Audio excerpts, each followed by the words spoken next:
Hi guys, welcome back to my YouTube channel. हम पढ़ रहे थे मेवाड़ राजवंश के बारे में, जिसमें हम गुहिल वंश के बारे में पढ़ रहे थे। हमने पढ़ा था तेज सिंह के जैत सिंह के बारे में। अब हम पढ़ते हैं उनका वंश जाते हैं तेज सिंह, उनके बारे में।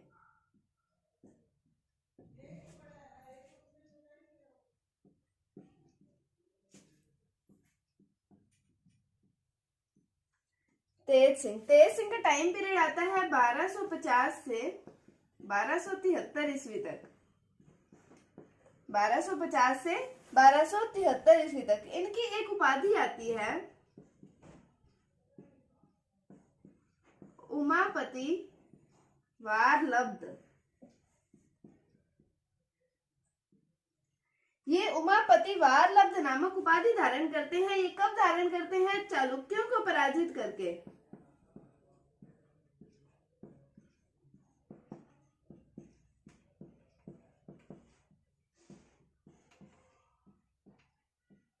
चालुक्यों को पराजित करके ये उमापति वारलब्ध नामक उपाधि धारण करते हैं। फिर आता है कि मेवाड़ में इनके काल में एक चित्रित ग्रंथ लिखा गया। चित्रित ग्रंथ लिखा गया 1260 ईस्वी में। लिखा गया था कमल चंद्र द्वारा, जिसका नाम आता है श्रावक प्रतिक्रमण सूत्रचूर्णी। श्रावक प्रतिक्रमण सूत्रचूर्णी नामक चित्रित ग्रंथ लिखा गया था 1260 ईस्वी में कमल चंद्र द्वारा। ये मोस्ट इंपॉर्टेंट क्वेश्चन है कि किनके काल में श्रावक प्रतिक्रमण सूत्रचूर्णी लिखा गया था, कब लिखा गया था, किसके द्वारा लिखा गया था और कौन सा ग्रंथ लिखा गया था। ये कई बार एग्जाम्स में प्रश्न पूछा जाता है। तो इनकी उपाधि आती है उमापति वारलब्ध और इनके द्वारा एक चित्रित ग्रंथ लिखा गया था श्रावक प्रतिक्रमण सूत्रचूर्णी। फिर आती है कि इनकी पत्नी का नाम आता है जैतल देव।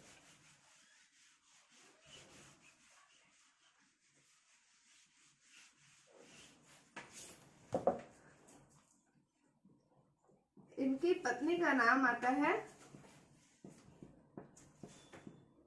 जैतल देव। इनके द्वारा मेवाड़ में श्याम पार्श्वनाथ मंदिर का निर्माण करवाया था। चित्तौड़ में श्याम पार्श्वनाथ।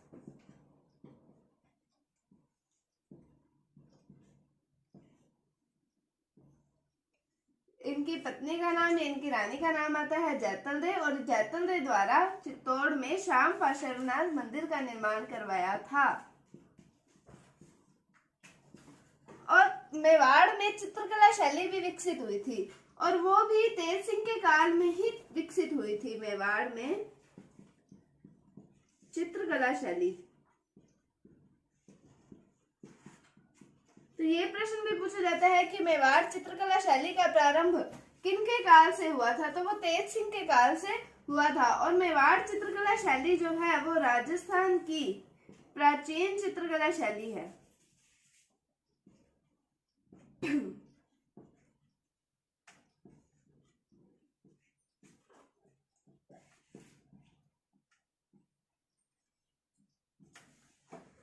तो हमने पढ़ा तेज सिंह के बारे में, इनकी उपाधि पढ़ी उमापति वारलब्ध। फिर मेवाड़ का प्रथम चित्रित ग्रंथ लिखा गया था इन्हीं के काल में, जिसका नाम आता है श्रावक प्रतिक्रमण सूत्रचूर्णी।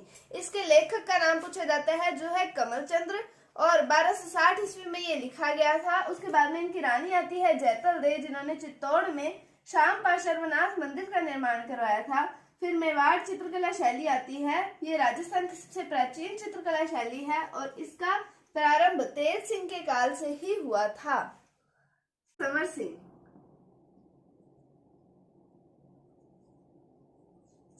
से कुछ याद आ रहा होगा। हमने जब जालौर के चौहान पढ़े थे तो उसमें हमने देखा था कि अलाउद्दीन खिलजी 1299 में जब गुजरात पर आक्रमण करने जाता है तो वो मेवाड़ के रास्ते जाता है और समर सिंह उसे टैक्स लेता है। तो समर सिंह का टाइम पीरियड आता है 1273 से 1302 ईस्वी तक। अब समर सिंह के समकालीन हम दिल्ली सल्तनत के बारे में देखते हैं। तो दिल्ली सल्तनत में पहला वंश आता है गुलाम वंश, जिसका टाइम पीरियड होता है 1206 से 1290 ईस्वी तक। उसके बाद आता है खिलजी वंश, जिसका टाइम पीरियड होता है 1290 से 1320 ईस्वी तक। तो खिलजी वंश का संस्थापक आता है जलालुद्दीन खिलजी। ये शासन करता है 1290 से 1296 ईस्वी तक। फिर आता है इसका भतीजा और दामाद आता है अलाउद्दीन खिलजी। वो शासन करता है 1296 से 1316 ईस्वी तक। तो इसके समकालीन हुआ अलाउद्दीन खिलजी और अलाउद्दीन खिलजी इसके समकालीन होता है। तो जब 1299 की हमने घटना पढ़ी थी, जब दिल्ली के अंदर था अलाउद्दीन खिलजी। इसके दो सेनापति थे, उलुग खां और नुसरत खां। और मेवाड़ में है समर सिंह। तो ये जब जाते हैं तो समर सिंह का मंत्री आता है जिसका नाम आता है निम्बा। वो बताता है कि अलाउद्दीन खिलजी अपनी सेना लेकर अपने दो सेनापतियों के साथ गुजरात पर आक्रमण करने जा रहा है और वो मेवाड़ के रास्ते जा रहा है। तो समर सिंह इनसे लेता है टैक्स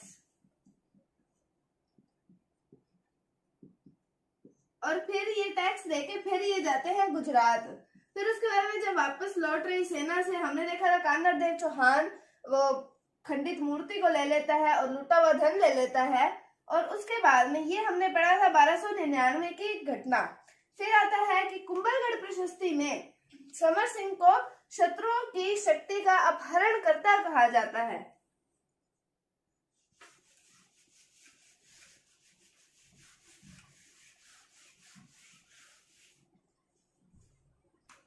क्या कहा जाता है?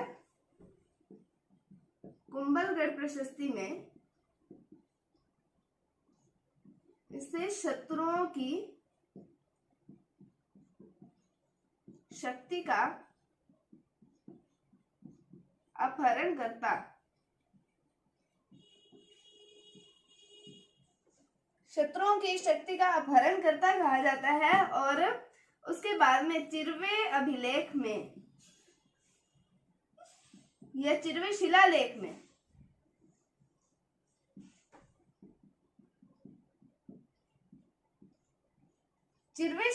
इन्हें शत्रुओं का संहार करने में सिंह के समान या शूर कहा जाता है। शत्रुओं का संहार करने में सिंह के सदृश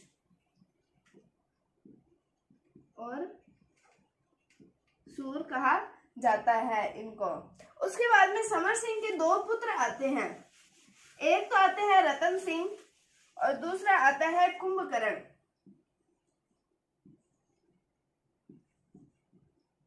रतन सिंह और कुंभकर्ण।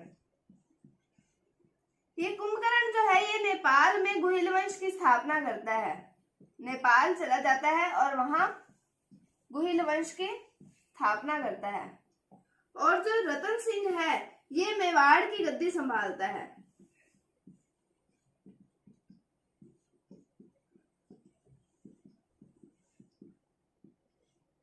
तो ये था समर सिंह के बारे में। अब इसके बाद पढ़ते हैं हम रावल रतन सिंह के बारे में। अब हम देखते हैं रतन सिंह के बारे में, जिन्हें रावल रतन सिंह कहा जाता है।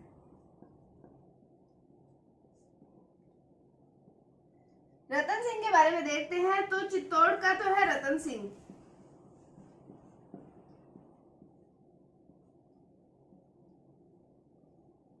और रतन सिंह का एक पंडित आता है जिसका नाम है राघव चेतन। और यहाँ सिंहल द्वीप, जिसका वर्तमान नाम श्रीलंका है, यहाँ का शासक आता है गंधर्व सेन। और ये गंधर्व सेन की पुत्री आती है पद्मिनी। ये वही पद्मिनी है जिस पर पद्मावत पिक्चर बनी है। और पद्मिनी का एक तोता आता है हीरामन तोता।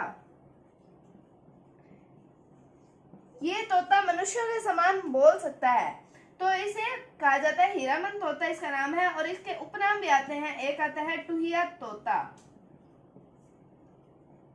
और हिंदुओं का आकाश लोचन।